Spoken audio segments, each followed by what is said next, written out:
Spring is here, or at least I'm going to call it spring because I'm starting seeds and planting my early crops like peas, and I have allergies like crazy if you could not hear. So let's first get started talking about how we're going to start some seeds indoors on the cheap. So eggs aren't cheap, but if you're buying them and you have these egg cartons, you can either use these big boxes or just, a dozen crate, whatever you have, and they make a really good option to start seeds in. I did this last year and I was really happy with the results, and so I'm repeating it again this year. So I'm taking this coffee can and filling it up with some soil, and then I'm going to add some water to this soil because you'd want to start with moistened soil when you're starting your seeds indoors. So I'm going to add this water and mix it up until it is kind of the consistency that I want, not too soupy but not too dry. And then once I get it mixed up, I'm going to spread it out across the bottom of this egg box.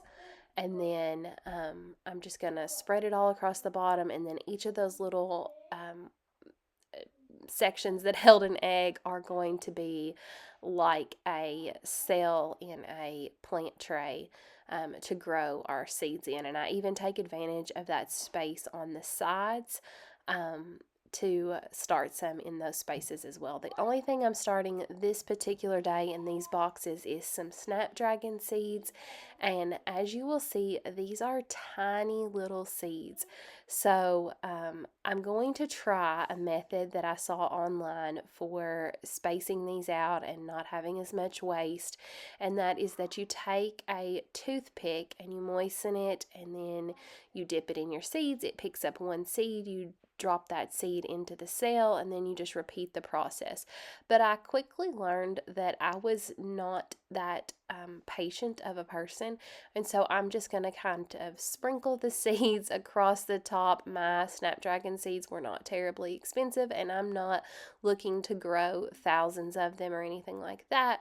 So just sprinkling them across the cells will work just fine for me. There will be some cells that have more than one germinate in each one, and that'll be fine. We can deal with that when the time comes and thin them if we need to. So once I get them all sprinkled across, I'm just going to dust a layer of soil on top of them, and then I'm going to water them daily, and you will see what they do. We have germination on our snapdragons. I'm so excited. And I knocked my parsley over last night, so I just replanted that. And we're going to water these. So the next spring task that I needed to handle was cleaning out these raised beds. If you saw the other video, we've been building numerous more raised beds to add to our backyard garden, but I did have 3 original of those cedar plank raised beds in the backyard, and I actually never even cleaned them out at the end of the season.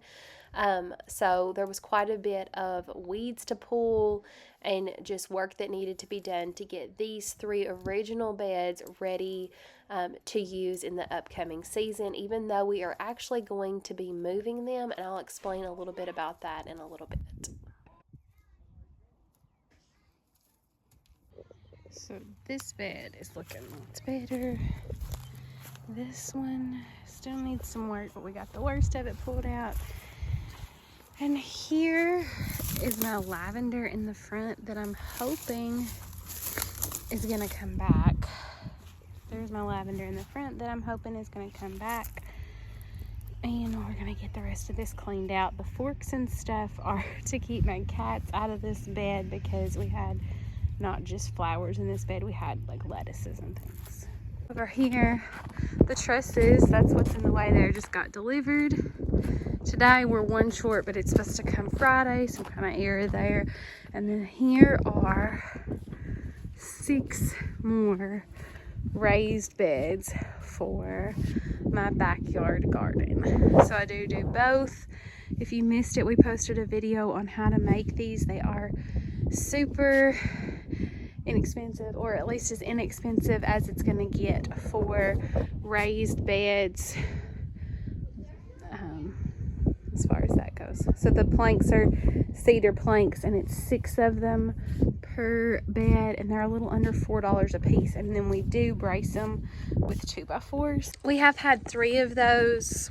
Not those, but we have 3 in the backyard that we had last year, and they have done really well. We just added a middle brace this year to increase their strength. So we've added those 6. Yeah, those 6, plus there's one more in the backyard. So we've added 7 this year. I think we need one more because I bought blackberries. So I'll show you. Here's the original 3 raised beds we had. Here's one of the new ones. But these are all going to get moved to over here because we're going to put a greenhouse right here. And there are the 6 new raised beds in the garage. And then my father-in-law came to till the ground for our in-ground garden. We do use those raised beds, but we also have a good-sized in-ground garden. And yes, we till this garden. I know that's controversial and all the things, but that's what we do in this garden. So he is just going to till up about half of the garden at this time so that I can get my cool weather things into the ground, and then he's just going to leave the other part until we need it. And there he goes.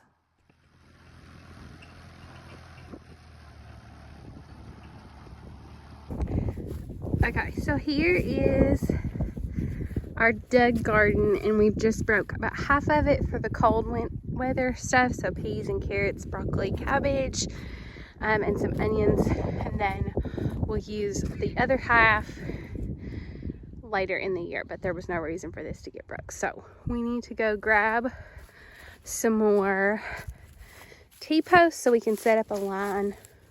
So it absolutely looks like rain out here, and it is supposed to rain in a couple hours. So let's see if we can get the peas planted before the rain comes.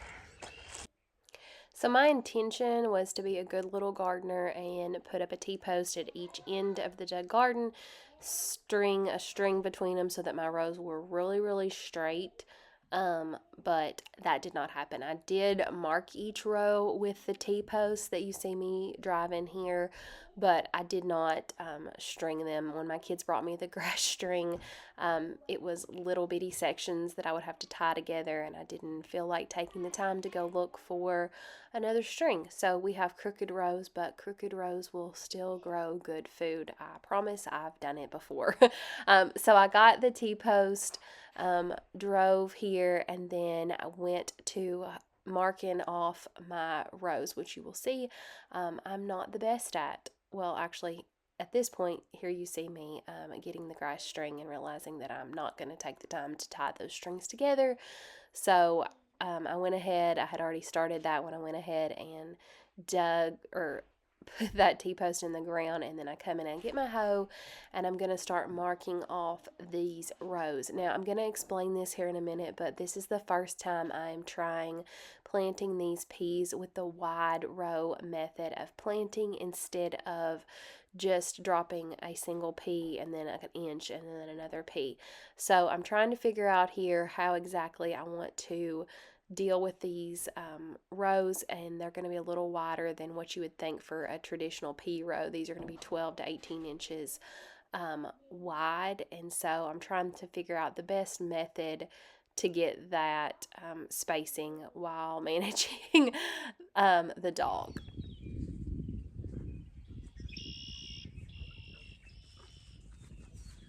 We have quite the audience, let me show you.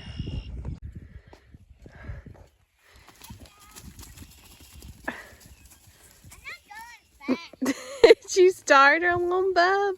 Yeah, don't fight those people who are running. The cows are so mad. Okay, so last year I just did, well, all in the past, I've only done like the single row spacing for the peas, which is fine, but in a big dug garden, you're going to lose space like that. So I've done some research, and I'm going to try the wide row spacing. So you, in a single row spacing on peas, you place a pea and then 1 to 2 inches in a pea and 1 to 2 inches in a pea. And in the wide row spacing, and then you have like a whole row space between the next row. So we're talking, it's only recommended like 18 inches, but in my garden we do like 30 inches between the rows so that we can get through them and weed and do all the things. So with the wide row spacing, you space each seed out more, like 4 to 6 inches, but you plant like an 12 to 18 inch width of pea seeds. I hope that makes sense, so I'll show you guys. But before I do that, I want to show you what we are planting. So we are planting early Alaska peas, and I actually have 1.5 pounds, but I got these at my local feed store. They come out of Moorhead, Kentucky, out of Caudle, I'm probably saying that wrong, seed company, but they are a great price. 1/2 pound is $3. So I have 3 1/2 pound bags of early Alaska, which are a shelling pea, and then I have 1/2 pound of just sugar snap peas, same seed company. So we're going to plant these early Alaskas first, and if we have time we'll get the sugar snaps planted as well. Okay, so in traditional like straight line, this is kind of what I would do. I would drop a pea, about 1 inch, drop a pea, drop a pea, drop a pea, like that.